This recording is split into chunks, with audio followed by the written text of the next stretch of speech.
Bicara soal kendaraan, itu identik dengan engineering dan berbagai pengaplikasian hukum fisika. Tapi itu dulu. Sekarang, zamannya sudah beda.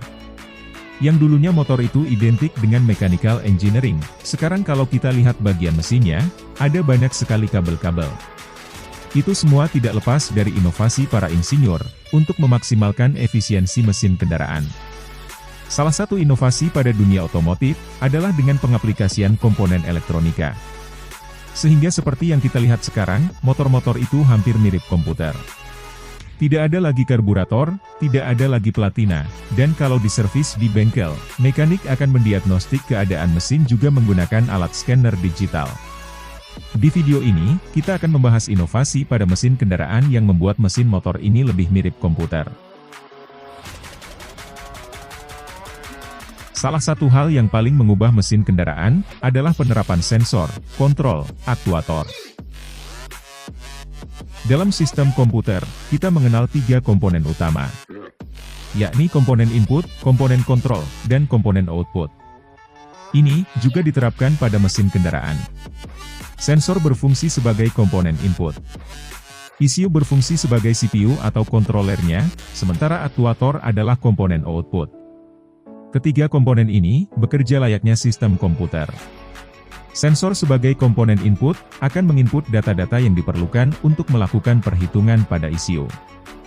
Data-data tersebut akan dikombinasikan sehingga menghasilkan sebuah output yang dikirimkan untuk mengaktifkan aktuator. Contohnya pada sistem bahan bakar. Dulu, motor pakai karburator yang menerapkan hukum Bernoulli. Nah sekarang, sudah pakai electric fuel injection. Sistem EV ini punya beberapa sensor, yakni sensor udara intake yang berfungsi untuk menginput massa udara yang melewati intake manifold. Lalu ada sensor kevakuman intake, untuk mengetahui beban mesin berdasarkan nilai kevakuman di dalam intake. Kemudian ada sensor posisi katup. Ini digunakan untuk menginput seberapa dalam kita menarik handle gas. Lalu ada sensor CKP dan CMP. CKP untuk mengetahui RPM mesin, CMP untuk mengetahui posisi top piston. Kedua sensor ini dipakai untuk menentukan timing kapan injektor menyemprotkan bensin. Terakhir ada oksigen sensor yang letaknya di knalpot. Sensor ini akan menginput kandungan oksigen pada gas buang mesin, sebagai feedback pembakaran di dalam mesin. Semua sensor tersebut akan mengirimkan datanya masing-masing ke ECU. Lalu ECU akan mengkombinasikan data-data tersebut, melakukan perhitungan berdasarkan algoritma yang sudah diprogram, untuk mencapai satu tujuan. Yakni menyuplai bensin ke dalam intake manifold dengan volume yang ideal pada RPM berapapun, dengan timing yang pas pula.